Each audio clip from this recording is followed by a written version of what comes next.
खऱ्या दिव्यांगजनासाठी ची सगळ्यात मोठी अडचण म्हणजे हे बोगस दिव्यांग।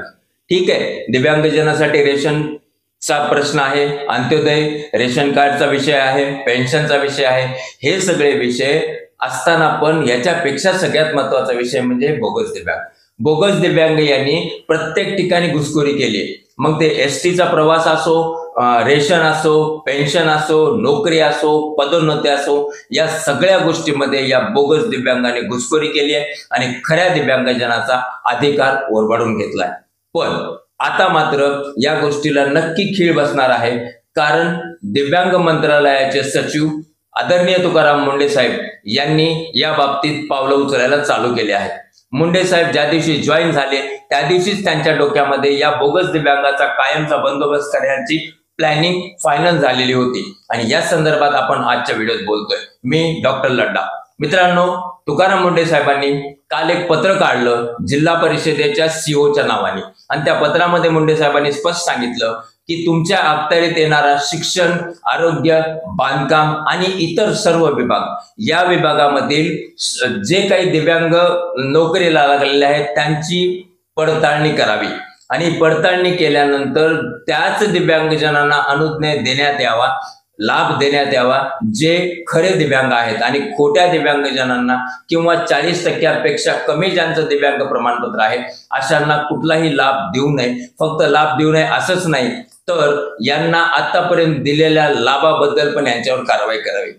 ही तो सुरुवात है, आगे आगे देखो होता है क्या, असं म्हणण्याची गोष्ट आहे। कारण मुंढे साहेबांच्या मनामधलं प्लॅनिंग आणि त्या प्लॅनिंग नुसार ते चालणं, कारण सरांना बोगस दिव्यांग हा महाराष्ट्रातून हद्दपार करायचा आहे। तसं तर बोगस दिव्यांग शोध मोहिमेसाठी बच्चूभाऊ कडू यांनी 2024 पासून या सगळ्या गोष्टीमध्ये प्रयत्न चालू केले होते, पण त्याचं आउटपुट काय झालं हे मात्र अनुत्तरित आहे। पण आता मात्र त्या सगळ्या गोष्टीचं आउटपुट होणार हे नक्की। हे बोगस दिव्यांग यांना कशाचा धाक नाही, कशाची भीती नाही, विविध दवाखान्यामध्ये मॅनेज करून, कॉम्प्युटरवर ऍडजस्ट करून, कुणाचं एखादं UDI कार्ड घेऊन किंवा त्याचं लॉग इन पासवर्ड वापरून अनेक प्रकार आपण पाहतो। पेपरमध्ये आलेल्या बातम्या, विविध न्यूज चॅनलवर आलेल्या बातम्या, हे सगळं पाहिल्यानंतर असं वाटतंय की बापरे, हे किती मोठं रॅकेट आहे।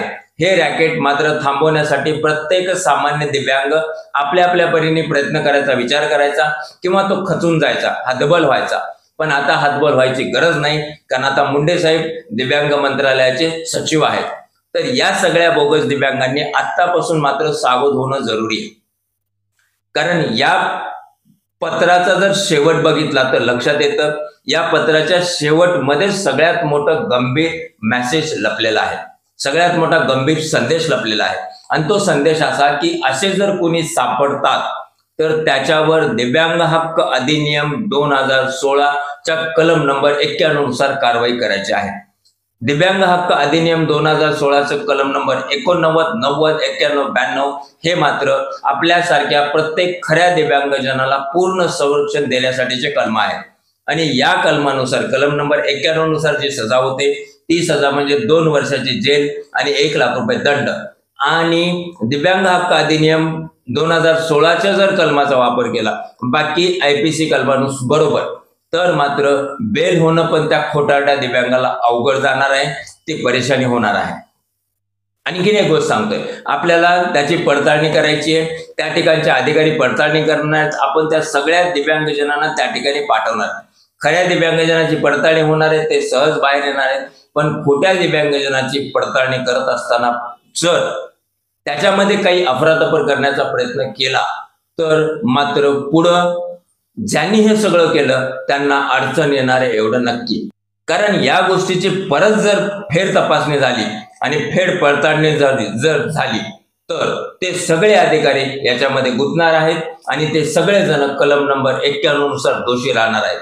त्याच्यामुळे हे जे बोगस आहेत, ज्यांनी बोगसपणा करून, बोगस प्रमाणपत्र घेऊन आपले सगळे काय जे वजन, लागे, बांधे वापरून ह्या सगळ्या ज्या गोष्टी केल्यात त्यांनी आता सावध होण्याची गरज आहे। आतापर्यंत काय कारवाई झाल्या, फक्त कारवाई झाली, त्याच्यानंतर पुढे काय झालं आतापर्यंत जरी लपलेलं असलं तरी इथून पुढे त्या गोष्टी लपणार नाहीत।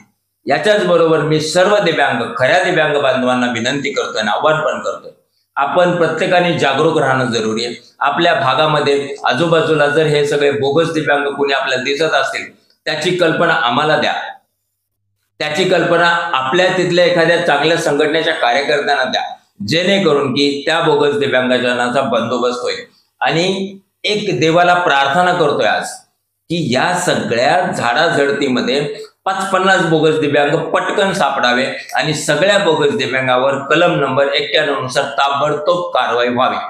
जाऊ द्या एकदा जेलमध्ये, लागू द्या मोठा दंड, नका होऊ देऊ बेल आणि बेलसाठी यांना पळू द्या इकडं तिकडं. त्यावेळेस यांना कळत आणि या गोष्टी ज्यावेळेस हायलाईट होतील, ज्यावेळेस मीडियामध्ये येतील, त्यावेळेस मात्र बाकीचे सगळे जे बोगस आहेत त्यांचे तर धाबे दणानतीलच.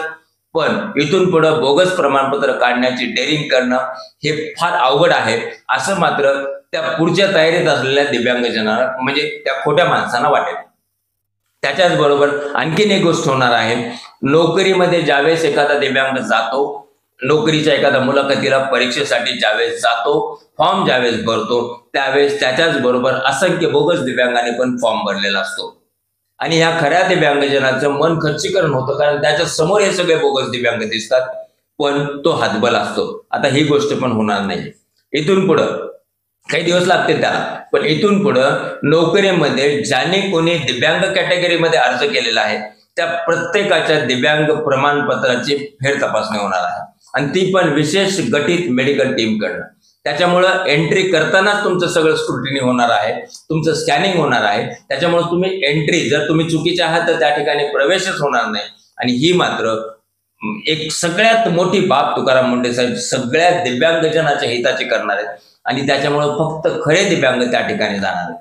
आणखीन एक खेदाने बोलावं वाटतं, नोकरीमध्ये हा विषय आमचा नाहीये, आम्ही कोणत्याही दिव्यांग कॅटेगरीला विरोध करत नाही, पण नोकरीमध्ये 3-4 प्रकारचे दिव्यांग ज्यांची टक्केवारी फार कमी आहे, हेच का ठेवले जातात आरक्षणामध्ये, हा एक विषय. डॉर्फ म्हणजे गुटके दिव्यांग, ऍसिड अटॅकचे दिव्यांग आणि लेप्रेसी किवर दिव्यांग, याच्यापेक्षा बाकी पण अनेक कॅटेगरीचे दिव्यांग आहेत, त्यांना पण संधी देणं जरुरी आहे. कारण हे दिव्यांग बिलकुल यायला पाहिजे, सगळ्या दिव्यांगजनांनी परीक्षा द्यायला पाहिजे, त्यांचा नंबर लागायला पाहिजे, पण या 3 प्रकारच्या दिव्यांगाची टक्केवारी फार कमी आहे. मग हे सगळं असताना ते जे बाकीचे जास्त टक्केवारी दिव्यांग आहेत त्यांच्यावर अन्याय होत नाही असं नाही वाटत का? त्याच्यामुळे या गोष्टीबद्दल पण कुठं ना कुठंतरी विचार आणि अभ्यास होणं जरुरी आहे. आजच्या व्हिडिओत शेवट करताना मी सर्व दिव्यांग बांधवांना एक विनंती करतो, मित्रांनो जागरूक राहा. आपल्या बरोबर एक खंबीर अधिकारी आहे. जोपर्यंत मुंडे साहेब आपल्या बरोबर आहेत तोपर्यंत मात्र आपलं जेवढं भलं करून घेता येईल तेवढं करून घ्या. हे बोगस छाप जे आहे तुमच्या आजूबाजूला कुठं असतील त्यांना शोधण्याचा, त्यांच्यावर वॉच ठेवण्याचा प्रयत्न करा, आणि याच्यावर कडक ऍक्शन करण्यासाठी आपण सगळे मिळून प्रयत्न करू. नमस्कार.